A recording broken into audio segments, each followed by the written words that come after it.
주일입니다.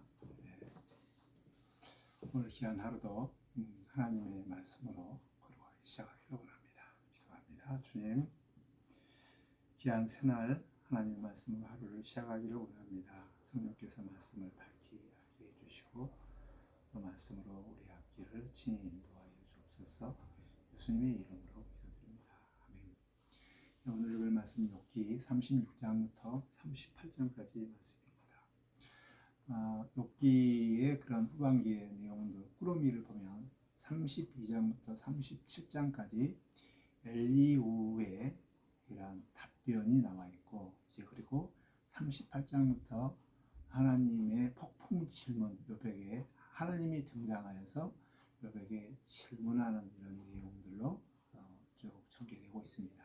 저는 그래서 다시 한번 32장부터 37장까지 나와 있는 엘리후의 이러한 등장, 또 주제, 또 언급 이야기들을 정리를 하면서 하나님의 은혜를 함께 나눴으면 좋겠습니다.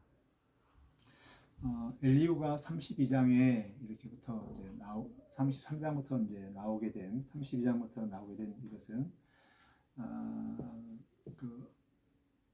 이렇게 욥과 욥의 세 친구 간의 3차 논쟁에 계속됐음에도 불구하고 끝이 나지 않고 더 싸움이 격화되는 이런 가운데 이것을 지켜보다가 가장 나이 어린 엘리후가 지켜보다가 기다렸다가 이제 드디어 엘리후가 나옵니다. 이것은 싸움이 너무 격화되기 때문에 중재자로 나올 뿐만 아니라 또 해결자로 나오며 하나님을 대신해서 자신이 나온다고 쭉 이야기를 하죠. 그 32장부터 쭉 전개되는 내용들을 이렇게 쭉 정리를 해본다면 이 엘리후는 그 욥에게도 이렇게 책망을 하고 또한 세 친구들한테도 이렇게 책망을 하는 그런 흐름입니다. 그래서 세 친구들에 대해서는 왜 욥 하나의 그런 그 고난의 문제들을 제대로 이렇게 처리하지 못하는가, 제대로 해답을 주지 못하는가에 대해서 세 친구들에게 책망을 하게 되고, 또 욥에 대해서는 정말 그 욥이 하나님 앞에 대한 태도에 대해서 책망을 하게 되는 것입니다. 특별히 욥이 내가 하나님 앞에 정당하게 재판을 내 죄가 무엇인가를 좀 이렇게 정당하게 한번 밝히고 싶은데 왜 하나님은 나타나지 않는가, 이런 그러면서 자신은 무죄하고 무죄하다는 것을 보이면서 하는 이런 것들, 왜 하나님이 피하는가, 하나님이 왜 부재하는가에 대한 하나님에 대한 태도에 대해서 이렇게 욥을 책망을 합니다. 그리고 욥이 어떤 죄를, 세 친구들은 욥이 죄를 지은 자로 딱 확정하고 죄인으로 취급하지만 엘리후는 욥이 당한 이런 고난에 대해서 또 다른 방식으로 이렇게 이야기를 하는데, 그것은 하나님께서 왜 고난을 주셨는가. 세 친구들은 이 고난이 죄를 지었기 때문에 징벌 개념으로 이렇게 고난을 주셨지만, 엘리후는 하나님께서 고난을 주신 이유는 죄를 지었기 때문에 이렇게 고난, 재앙을 준 것이 아니라 이 고난을 통하여서 우리를 욥을 교육시키기 위해서 교육적인 이런 측면으로 고난을 줬다라고 새롭게 해석을 합니다. 그리고 이제 계속해서 자신은 이제 하나님과 같은, 하나님을 대신해서 이렇게 쭉 말씀을 하고, 그리고 또 굉장히 좀 욥기에서 아주 좀 우리가 굉장히 좀 잘 생각해야 할 것은, 땅에 사는 사람들이 하나님 앞에 이를 수 없다, 하나님 앞에 다다를 수 없다, 하나님의 모든 것을 헤아릴 수 없다. 참 이것은 굉장히 좀 중요한 이런 주장의 이런 내용입니다. 욥기에서 계속 나오는 이런 구조적인 문제, 욥이 땅에서 삽니다. 근데 땅에서 사는 욥의 그런 모든 문제들이 있는데 그 문제가 어디서 온지 잘 알지 못하는 거예요.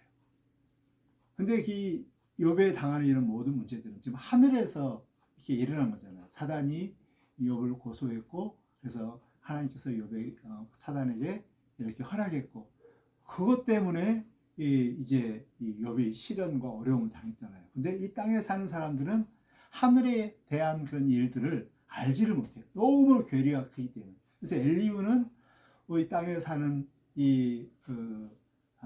사는 사람들이 하나님이 하신 일들을 알지 못한다. 어떤 일이 일어날 때 그걸 알지 못하기 때문에 하나님을 경외해야 된다라고 하는 이런 주장들은 굉장히 중요한 이런 주장들이죠. 그러나 여기에서 엘리후가 욥에게 이렇게 어떤 세 친구들 가운데 문제들을 이렇게 중재하고 또 해결하고 나서 긴 6장에 걸쳐서 이야기를 다 한다 할지라도 결국은 엘리후는 욥의 그러한 근본적인 이 재난의 문제들을, 수수께끼 같은 문제들을 풀어내지 못한 이런 결과를 가져오게 되는 것이죠. 그래서 32장부터 37장까지 이것은 그 다음 38장에 왜 하나님께서 나타날 수밖에 없는가에 대한 어떤 어떤 근거들을 마련하는 이런 장이 되는 것이죠. 그래서 세 친구들이 욥에 당하는 그런 문제들을 풀기 위해서 수많은 문제를 가지고 이렇게 토론하고 이야기를 하면서 모든 지혜를 다 통원해서 다 했지만 풀지도 못하고, 또 옆에 있는 엘리후조차도 하나님과 약간 비슷하게 정말 하나님을 말씀을 대언하는 그런 어떤 수준까지는 왔지만, 그러나 왜 욥에게 이런 그 문제를 해결하지 못하기 때문에, 실패하기 때문에, 실패할 수밖에 없기 때문에 38장에 하나님이 나타나셔서 욥에게 질문을 하게 되는 것이죠. 여기서 엘리후의 이러한 그 교훈들은 우리에게 주어진 것은 인생의 모든 문제는 아무리 많이 배우고 많이 공부하고 인생을 많이 살아도 인생의 문제를 풀 수 없다라는 것을 우리에게 교훈해 주고 있습니다.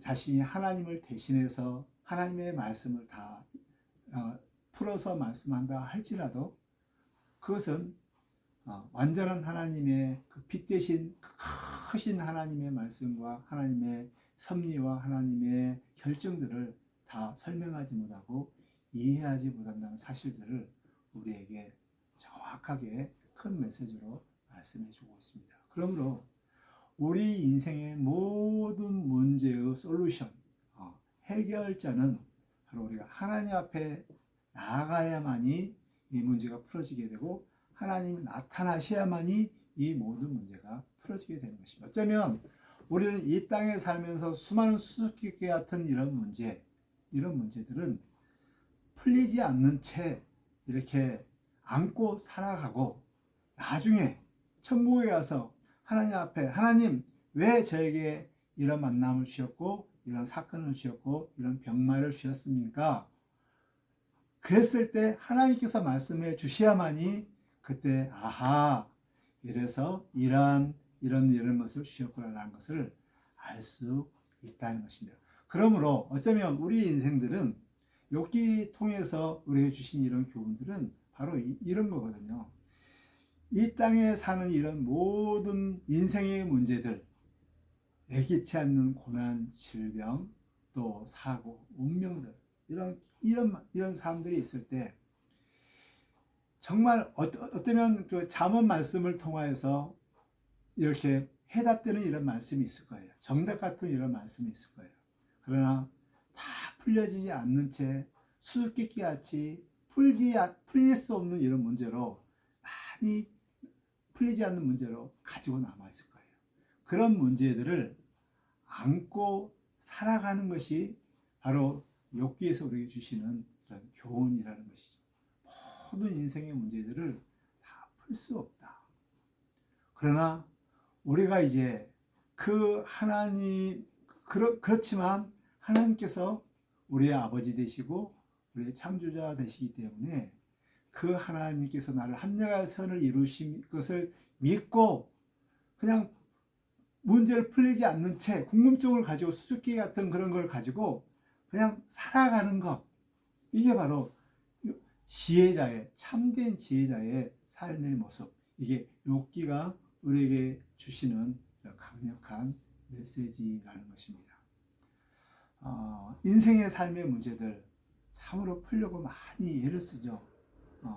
정말 잠언 말씀에 보면 수많은 인생의 문제 해결점들이 많이 나와 있습니다. 그러나 잠언 말씀 이 지혜로 풀 수 없는 수많은 이런 문제들이 있을 때 그때 욥기의 이런 지혜서에 우리가 의존해서 모든 문제를 다 풀기보다는 안고 풀리지 않는 채 그 하나님을 믿고 하나님 앞에 나아가고 하나님을 의지하고 하나님을 기대하면서 살아가라라고 이렇게 말씀해 주고 있습니다.